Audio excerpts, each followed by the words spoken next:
कोई भाग्य नहीं है।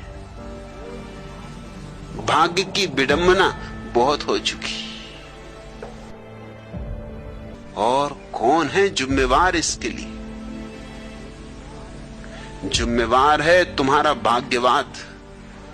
सदियों से तुम्हारे तथाकथित धर्म गुरु और तुम्हारे पावन शास्त्र तुम्हें समझा रहे हैं कि प्रत्येक व्यक्ति जैसा है वो भाग्य से निर्मित है। गरीब है तो भाग्य से, और अमीर है तो भाग्य से।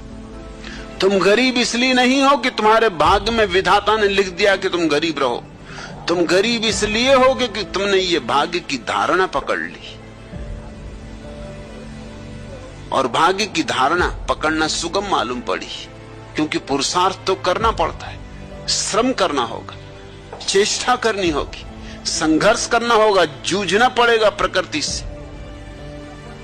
भाग्य में आलस्य है, कुछ करने की जरूरत नहीं। अभी भी तुम बैठे हो ज्योतिषियों के पास जन्म कुंडली लिए हुए। अभी भी तुम हस्तरेखाविदों को हाथ दिखा रहे हो।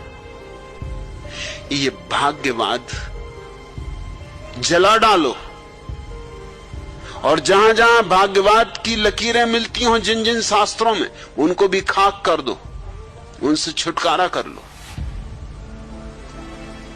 ये भाग्य की धारणा ही जहर की तरह है, जो हमारे रक्त मांस मज्जा में समाविष्ट हो गया है। और छोटे मोटे लोग ही भाग्य नहीं सिखा रहे हैं, तुम्हारे तथाकथित बड़े से बड़े लोग भाग्य की ही बकवास कर रहे हैं। मैं तुमसे कहना चाहता हूं, तुम कोरा कागज लेके आते हो, तुम्हारा भाग्य कोरा कागज, फिर तुम्हें ही उस पर अपनी लिखावट लिखनी होती।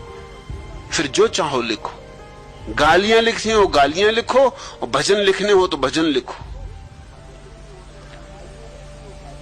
गरीबी लिखनी हो तो गरीबी लिखो, अमीरी लिखनी हो तो अमीरी लिखो। तुम कोई नियति लेके पैदा नहीं होते।